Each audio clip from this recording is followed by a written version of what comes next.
CP साहब, एक महिला के साथ एक आरोपी पकड़ा है, क्या है पूरा मामला? देखिए, 18 जनवरी 2026 को पुलिस स्टेशन सूरजकुंड में एक गुमशुदगी की कंप्लेंट प्राप्त हुई थी। उस कंप्लेंट के ऊपर काम करते हुए आमतौर पर जो इलाका क्षेत्र है, अलग अलग गुमशुदगी की हमारे पास कंप्लेंट्स आती रहती हैं और उसके मद्देनज़र हमारी कैट की टीम जो है वो इसके ऊपर संज्ञान लेती है और जो गुमशुदगी के संबंध में जो लोग खोए होते हैं, बच्चे खोते हैं या अन्यथा कि व्यक्ति विशेष की गुमशुदगी की कोई रिपोर्ट दर्ज होती है तो उनके ऊपर वो कार्रवाई करते हैं। उसी दौरान जब क्राइम ब्रांच की टीमें जो इसके ऊपर जैसे जो लोग गुमशुदगी के दौरान इंफॉर्मेशन प्राप्त होती हैं और काफ़ी ऐसी समय पर जो डेड बॉडीज़ भी इलाके के अंदर अलग अलग पुलिस स्टेशन के जुरिस्डिक्शन में जो प्राप्त होती हैं, जानकारियां प्राप्त होती हैं, उनके ऊपर जो हमारी मर्डर हेड के ऊपर काम करती है क्राइम ब्रांच, हमारी डीएलएफ जिसके इंचार्ज रमेश हैं, वो इसके ऊपर गहनता से इनकी जाँच करते रहते हैं। तो इसी दौरान जब 18 जनवरी 2026 को सूरजकुंड पुलिस स्टेशन में गुमशुदगी की रिपोर्ट प्राप्त हुई, उसके ऊपर संज्ञान लेते हुए हमारी जो क्राइम ब्रांच और कैट की टीमें हैं उन्होंने एक जानकारी हासिल करी जिसमें पता चला कि 1 दिसंबर 2026 को मेवला महाराजपुर के पास रेलवे ट्रैक के ऊपर एक डेड बॉडी की सूचना प्राप्त हुई थी जिसका फेस काफ़ी डिस्टॉर्टेड था और उसकी जब जानकारी जब इस जो गुमशुदगी वाली डिटेल्स थी इसके साथ जब मैच हुई तो काफ़ी तौर पर ये संज्ञान में आया कि कहीं ना कहीं ये वही डेड बॉडी है जिसके बारे में गुमशुदगी रिपोर्ट प्राप्त हुई है सूरजकुंड में।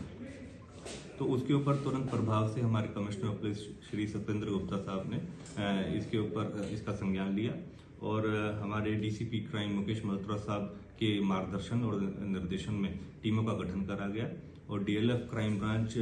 रमेश इंचार्ज उनकी टीम ने एक अथक प्रयास करते हुए इस पूरे घटनाक्रम की गुत्थी को सुलझाने में सफलता प्राप्त करी और उसी दौरान 2 व्यक्ति विशेष जिसमें एक लेडी है जिसका नाम अंजनी है और उसी का प्रेमी रियाउल, इन दोनों को पकड़ने में इस पूरे घटनाक्रम को अंजाम देने के संबंध में अरेस्ट करा गया है। पृष्ठभूमि इस पूरे संबंध में ये है कि जो अंजनी है वो जो मृतक जो डेड बॉडी हमें 1 दिसंबर को प्राप्त हुई थी रेलवे ट्रैक के ऊपर, उसकी वाइफ है और काफ़ी समय से रियाउल के साथ ये प्रेम प्रसंग के अंदर थी और रियाउल के साथ काफ़ी समय से इसका संबंध था जिसके बारे में जो इसका हस्बैंड था सुमन नाम का जो मृतक था उसको पता चल गया था। तो किसी तरीके से इन दोनों ने ये प्लानिंग करी कि इसको अपने रास्ते से हटाया जाए ताकि दोनों एक साथ रह सके। तो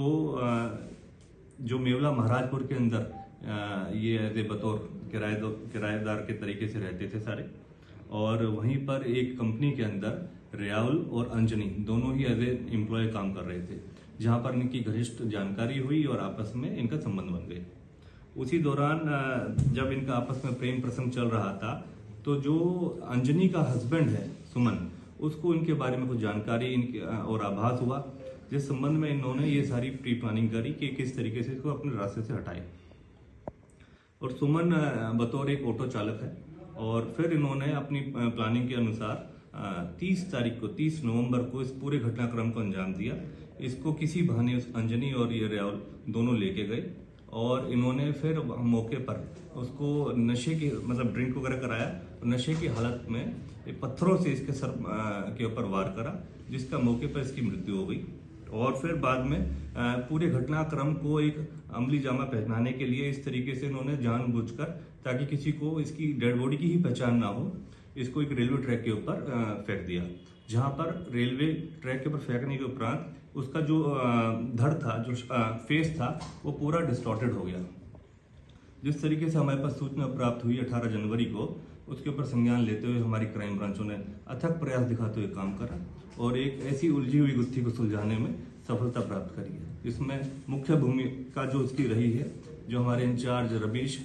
जो प्रभारी हैं अपने डीएलएफ क्राइम ब्रांच के और उनकी टीमों ने अथक प्रयास दिखाते हुए सफलता प्राप्त करी इसमें।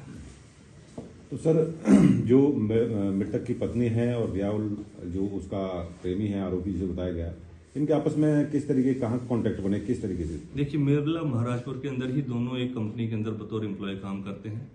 और जो रियाउल है ये बतौर एक दर्जी के तौर पर एक स्टिचिंग का काम करता है और वहाँ पर ही जो अंजनी है वो एज ए बतौर हेल्पर का तौर पर काम कर रही थी, जो वहीं पर इनकी आपस में काफ़ी समय से जान पहचान हुई और इनके आपसी संबंध बने। कहाँ के रहने वाले हैं सर ये सभी? जो अंजनी और सुमन, ये लगभग 15-16 साल से दोनों शादीशुदा थे और ये गोंडा झारखंड से बिलोंग करते हैं और यहाँ पर मेवला महाराजपुर में रह रहे थे। उसी तरीके से राहुल जो है वो मालदा वेस्ट बंगाल से बिलोंग करता है। ये शिकायत किसकी शिकायत पर ये मामला दर्ज हुआ था? इसमें संज्ञान लेते हुए जैसे 18 जनवरी 2026 को जब इसकी सूचना गुमशुदगी की जो